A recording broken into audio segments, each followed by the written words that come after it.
The Yankees and the Kansas City Royals American League Division Series is getting spicy. Spicier than expected. Despite a 2-1 series lead for the Yankees, the starting pitching seems to be hiccuping. Was leaving Marcus Stroman off the postseason roster a mistake?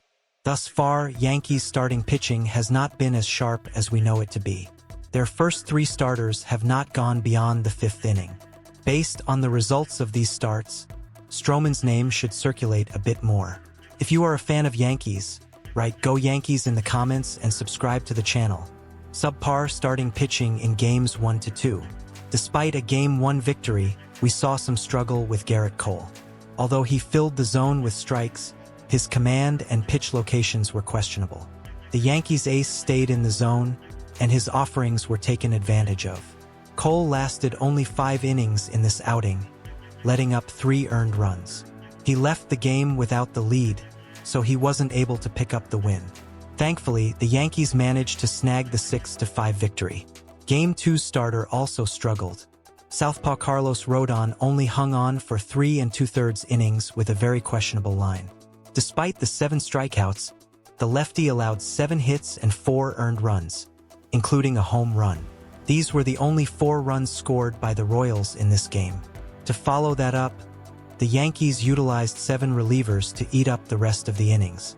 Despite all zeros from the bullpen, Kansas City came away with a 4-2 win. Game 3's starter followed suit. The Yankees went with Clarke Schmidt in Game 3 in Kansas City. Similar to the other 2 starters, Schmidt didn't make it beyond 5 innings. He finished after 4 2/3 innings of work. Schmidt allowed 2 runs on 4 hits, striking out 4 and walking 1. The right-hander did throw a ton of strikes. However, the longevity expected of him wasn't there. Marcus Stroman could have been the answer. With all 3 starters not surpassing the 5-inning mark, it's clear that Marcus Stroman is needed if the Yankees advance. Stroman would have been beneficial in terms of both effectiveness and depth. The right-hander could be a platoon starter and fill a rotational spot based on matchups. He could also be the next guy up out of the bullpen, eating multiple innings. This would keep the workload managed in the bullpen and arms available in other situations. Stroman has 30 2/3 innings of postseason experience and has faced various high-pressure situations. The righty holds a 1-1 record in 5 starts with 21 strikeouts. Stroman can thrive in any role. It's known that Stroman executes a very diverse repertoire and does it with emphasis. His 7-pitch arsenal is effective and non-predictable. His effectiveness is crucial in either a starter or reliever role. Stroman forces a lot of groundouts and flyouts, with calculated use of his slider, slurve, and curveball. The slider has an 18% put-away rate, the slurve is at 15.3%, and the curveball is 15.2%. This season, Stroman has an 8.9% walk rate and is below 50% on hard-hit balls against, sitting at 40.2%.